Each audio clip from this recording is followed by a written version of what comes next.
Singapore ಅಲ್ಲಿ ನಾವು miss ಮಾಡ್ಕೊಳ್ಳೇಬಾರದು ಅಂತ ಒಂದೇ ಒಂದು ಪ್ಲೇಸ್ ಇದ್ರೆ ಅದ್ ಯಾವ್ದು ಗೊತ್ತಾ? ಯೂನಿವರ್ಸಲ್ ಸ್ಟುಡಿಯೋಸ್ ಅಲ್ಲ, ಮರೀನಾ ಬೇ ಸ್ಯಾಂಡ್ಸ್ ಬಿಲ್ಡಿಂಗ್ ಕೂಡ ಅಲ್ಲ. ಅದಕ್ಕೆ ಉತ್ತರ ಈ ವಿಡಿಯೋ ಕೊನೆನಲ್ಲಿದೆ. ಸ್ಕಿಪ್ ಮಾಡದೆ ಪೂರ್ತಿ ನೋಡಿ. ಹಾಯ್, ಎಲ್ರಿಗೂ ನಮಸ್ಕಾರ. ಲೈಫ್ ಇನ್ ಫ್ರೇಮ್ಸ್ ಯೂಟ್ಯೂಬ್ ಚಾನಲ್ಗೆ ಸ್ವಾಗತ.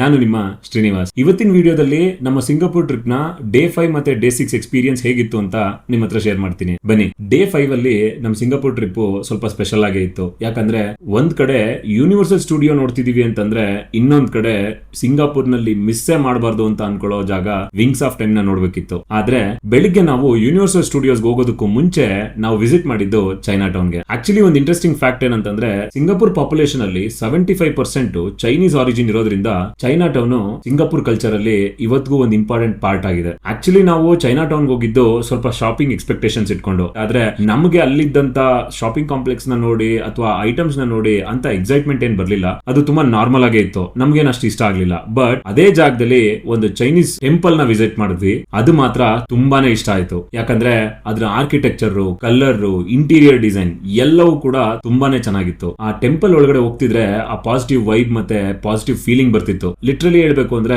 ಚೈನಾ ಟೌನ್ ವಿಸಿಟ್ ಮಾಡಿದ್ರಲ್ಲಿ ಈ ಟೆಂಪಲ್ ಒಂದು ನನಗೆ ತುಂಬಾನೇ ಇಷ್ಟ ಆಯ್ತು. ಅದಕ್ಕೆ ನಾವು ಶಾಪಿಂಗ್ ಇಷ್ಟ ಆಗ್ಲಿಲ್ಲ ಅಂತ ಹೇಳಿ ಇದೇ ಟೆಂಪಲ್ ಅಲ್ಲೇ ಸ್ವಲ್ಪ ಹೊತ್ತು ಟೈಮ್ ಸ್ಪೆಂಡ್ ಮಾಡಿ ನೆಕ್ಸ್ಟ್ ನಾವು ಕ್ಯಾಬ್ ಬುಕ್ ಮಾಡ್ಕೊಂಡು ಹೊರಟಿದ್ದೆ ಯೂನಿವರ್ಸಲ್ ಸ್ಟುಡಿಯೋ ಕಡೆಗೆ. ಯೂನಿವರ್ಸಲ್ ಸ್ಟುಡಿಯೋಸ್ ಸೆಂಟೋಸ್ ಐಲ್ಯಾಂಡ್ ಅಲ್ಲಿ ಇರೋದ್ರಿಂದ ನಾವ್ ಇಲ್ಲಿಂದ ಅಲ್ಲಿ ರೀಚ್ ಆಗೋಷ್ಟ್ರೊಳಗಡೆ ಆಲ್ರೆಡಿ ಆಫ್ಟರ್ನೂನ್ ಆಗಿತ್ತು. ಆ ಟೈಮಿಂಗ್ ಗೆ ನಮ್ ಪಾಪು ಆಲ್ರೆಡಿ ನಿದ್ದೆ ಮಾಡ್ಬಿಟ್ಟಿದ್ದ. ನಾವು ರೀಚ್ ಆಗಿದ ತಕ್ಷಣ ಯೂನಿವರ್ಸಲ್ ಸ್ಟುಡಿಯೋ ಮುಂದೆ ಒಂದು ಫೋಟೋ ಸೆಷನ್ ಮಾಡೋದನ್ನ ಮಾತ್ರ ಮಿಸ್ಸೇ ಮಾಡ್ಲಿಲ್ಲ. ನಿಜ ಹೇಳ್ಬೇಕು ಅಂದ್ರೆ ಅದು ಕೂಡ ತುಂಬಾನೇ ಚೆನ್ನಾಗಿತ್ತು. ಫೋಟೋ ಸೆಷನ್ ಮುಗಿಸ್ಕೊಂಡು ಒಳಗಡೆ ಹೋಗ್ತಿದ್ರೆ ಒಂದ್ ಕ್ಷಣ ಹಾಲಿವುಡ್ ಮೂವಿ ಸೆಟ್ ಒಳಗಡೆ ಏನಾದ್ರೂ ಬಂದಿದೀವಾ ಅನ್ನೋ ಫೀಲ್ ಕೊಡುತ್ತೆ. ಅಷ್ಟು ಚೆನ್ನಾಗಿತ್ತು. ಆಕ್ಚುಲಿ ಏನಂದ್ರೆ ಆ ಬಿಲ್ಡಿಂಗ್ಸ್, ರೋಡ್ ಎಲ್ಲ ಕೂಡ ಹಾಲಿವುಡ್ ಸೆಟ್ ನ ಮ್ಯಾಚ್ ಆಗೋ ತರ ಡಿಸೈನ್ ಮಾಡಿದ್ದಾರೆ. ಆ ಫೀಲ್ ಕೂಡ ಕೊಡುತ್ತೆ. ಹಾಗೆ ಮುಗಿಸ್ಕೊಂಡು ಮುಂದೆ ಹೋಗ್ತಿದ್ರೆ ಹಾಲಿವುಡ್ ಅಲ್ಲಿರುವಂತ ಸೂಪರ್ ಹೀರೋಸ್ ನ ರೆಪ್ಲಿಕಾ ಮಾಡಿ ಅದನ್ನ ಪರ್ಫಾರ್ಮ್ ಕೂಡ ಮಾಡ್ತಿರ್ತಾರೆ. ಅವ್ರ ಜೊತೆ ಫೋಟೋ ತೆಗೆಸ್ಕೊಳ್ಳೋದಕ್ಕೆ ಜನ ಕ್ಯೂ ನಿಂತಿರ್ತಾರೆ. ಅದನ್ನೆಲ್ಲ ನೋಡ್ಕೊಂಡು ಹಾಗೆ ಮುಂದೆ ಪಾಸ್ ಆದ್ರೆ ತುಂಬಾನೇ ಅಡ್ವೆಂಚರಸ್ ಗೇಮ್ಸ್ ಇತ್ತು. ಸೊ ಫಸ್ಟ್ ನಾವು ಎಲ್ಲಾ ಗೇಮ್ಸ್ ನು ಅಬ್ಸರ್ವ್ ಮಾಡಿದ್ವಿ. ಮತ್ತೆ ಒಂದ್ ಇಂಪಾರ್ಟೆಂಟ್ ಅಬ್ಸರ್ವ್ ಮಾಡಿದ್ದೇನೆಂದ್ರೆ, ಎಲ್ಲಾ ಗೇಮ್ಸ್ ಎಂಟ್ರಿ ಗೇಟ್ ಹತ್ರನೇ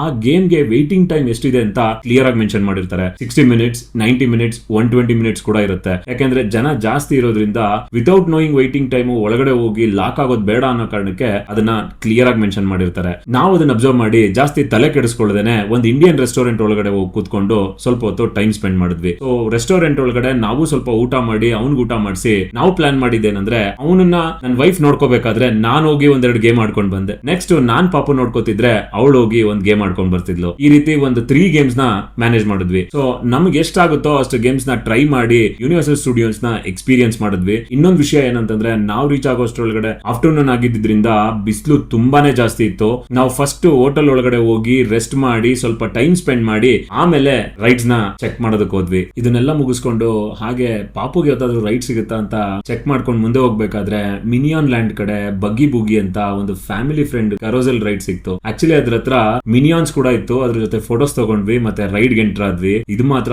ತುಂಬಾನೇ ಚೆನ್ನಾಗಿತ್ತು. ಅಂಡ್ ನಮಗಂತೂ ತುಂಬಾನೇ ಖುಷಿ ಆಯ್ತು. ಯಾಕಂದ್ರೆ ಪಾಪು ಇದು ಕರ್ಕೊಂಡು ಹೋಗ್ಬೇಕಾದ್ರೆ ಎಂಜಾಯ್ ಮಾಡ್ತಿದ್ದ, ಖುಷಿ ಪಡ್ತಿದ್ದ. ನಮ್ಗೆ ಇಷ್ಟು ರೈಡ್ ಆಡಿದಕ್ಕಿಂತ ಇವನ್ ಇದ್ರಲ್ಲಿ ಎಂಜಾಯ್ ಮಾಡಿದ್ನ ನೋಡಿ ತುಂಬಾನೇ ಖುಷಿ ಆಯ್ತು. ಇದನ್ನ ಆಡ್ಕೊಂಡು ಸ್ವಲ್ಪ ಹೊತ್ತಲ್ಲೇ ಟೈಮ್ ಸ್ಪೆಂಡ್ ಮಾಡ್ತಾ ಇದ್ರೆ ಈವ್ನಿಂಗ್ ಆಗ್ತಾ ಇತ್ತು. ಟ್ರಾನ್ಸ್ಫಾರ್ಮರ್ ರೆಪ್ಲಿಕಾ ಕೂಡ ಇಟ್ಟಿದ್ರು, ಅಲ್ಲೂ ಕೂಡ ಫೋಟೋಸ್ ತಗೊಂಡ್ವಿ. ನೆಕ್ಸ್ಟ್ ಆಚೆ ಬಂದ್ರೆ ನೈಟ್ ಆಗಿತ್ತು. ಯೂನಿವರ್ಸಲ್ ಸ್ಟುಡಿಯೋ ಗ್ಲೋಬ್ ಕೂಡ ಕ್ರೇಜಿಯಾಗಿ ಕಾಣಿಸ್ತಿತ್ತು. ಮತ್ತೆ ಫೋಟೋ ಶೂಟ್ ಮಾಡಿ ನೆಕ್ಸ್ಟ್ ನಾವು ಹೊರಟಿದ್ದೆ ವಿಂಗ್ಸ್ ಆಫ್ ದ ಟೈಮ್ ಗೆ. ಸೊ ಅದಕ್ಕೆ ನಾವೇನ್ ಮಾಡಿದ್ವಿ, ಯೂನಿವರ್ಸಲ್ ಸ್ಟುಡಿಯೋ ಇಂದ ಫ್ರೀ ಬಸ್ ತಗೊಂಡು ಸೆಂಟೋಸ್ ಐಲ್ಯಾಂಡ್ ಸ್ಟಾಪ್ ಬಂದ್ವಿ. ಅಲ್ಲಿಂದ ವಾಕಬಲ್ ಡಿಸ್ಟೆನ್ಸ್ ಅಲ್ಲೇನೆ ವಿಂಗ್ಸ್ ಆಫ್ ಟೈಮ್ ಪ್ಲೇಸ್ ಸಿಗುತ್ತೆ. ಸೊ ನಾವು ಪ್ರಿಯಾರಿಟಿ ಸೀಟ್ಸ್ ಬುಕ್ ಮಾಡಿದ್ರಿಂದ ಯಾವುದೇ ವೇಟಿಂಗ್ ಇಲ್ಲದೆ ಎಂಟ್ರಿ ಕೊಟ್ರು. ಅಂಡ್ ಇದು ಒಂದು ಓಪನ್ ಪ್ಲೇಸ್, ಬೀಚ್ ಗೆ ಅಟ್ಯಾಚ್ ಆಗಿರುತ್ತೆ. ನಾವು ಈ ಟ್ರಿಪ್ ಬರೋಕು ಮುಂಚೆ ಈ ಪ್ಲೇಸ್ ಬಗ್ಗೆ ತುಂಬಾನೇ ರಿಸರ್ಚ್ ಮಾಡಿದ್ದೆ. ಯೂಟ್ಯೂಬ್ ವಿಡಿಯೋಸ್ ನೋಡಿದ್ದೆ, ರಿವ್ಯೂಸ್ ಓದಿದ್ದೆ. ಎಲ್ಲದರಲ್ಲೂ ಜನ ತುಂಬಾನೇ ಚೆನ್ನಾಗಿದೆ ಅಂತ ಹೇಳ್ತಿದ್ರು. ಆದ್ರೆ ಒಂದ್ಸಲ ಶೋ ಶುರು ಆದ್ಮೇಲಂತೂ ಡೌಟ್ ಮಾತ್ರ ಕಂಪ್ಲೀಟ್ ಕ್ಲಿಯರ್ ಆಯ್ತು. ಇನ್ನೊಂದೇನಂದ್ರೆ, ಈ ಸ್ಟೇಜ್ ನಾರ್ಮಲ್ ಸ್ಟೇಜ್ ತರ ಫೀಲ್ ಕೊಡಲ್ಲ. ಯಾಕಂದ್ರೆ ಓಪನ್ ಸಿ ಮುಂದೆ ವಾಟರ್ ಯೂಸ್ ಮಾಡಿ, ಲೈಟ್ಸ್ ಯೂಸ್ ಮಾಡಿ, ಮ್ಯೂಸಿಕ್ ಇಂದ ಈ ರೀತಿ ಒಂದು ಪ್ರೆಸೆಂಟೇಶನ್ ಮಾಡಬಹುದು, ಈ ರೀತಿ ಒಂದು ಕ್ರಿಯೇಟಿವಿಟಿ ತೋರಿಸಬಹುದು ಅಂತ ನೋಡಿ ನನಗೆ ತುಂಬಾನೇ ಇಷ್ಟ ಆಯ್ತು. ಯಾರೇ ಆದ್ರೂ ಸರಿ ಸಿಂಗಾಪುರ್ಗೆ ಏನಾದ್ರೂ ಬರ್ತಿದ್ದೀರಾ ಅಂತಂದ್ರೆ ಇದು ಒಂದು ಲೈಟ್ ಶೋ ಮಾತ್ರ ಮಿಸ್ಸೇ ಮಾಡೋದಕ್ಕೆ ಹೋಗ್ಬಿಡಿ. What century are we? Huh? The 21st century. But I've slept through those. Lex, we must have reached the Silk Road era. Wow.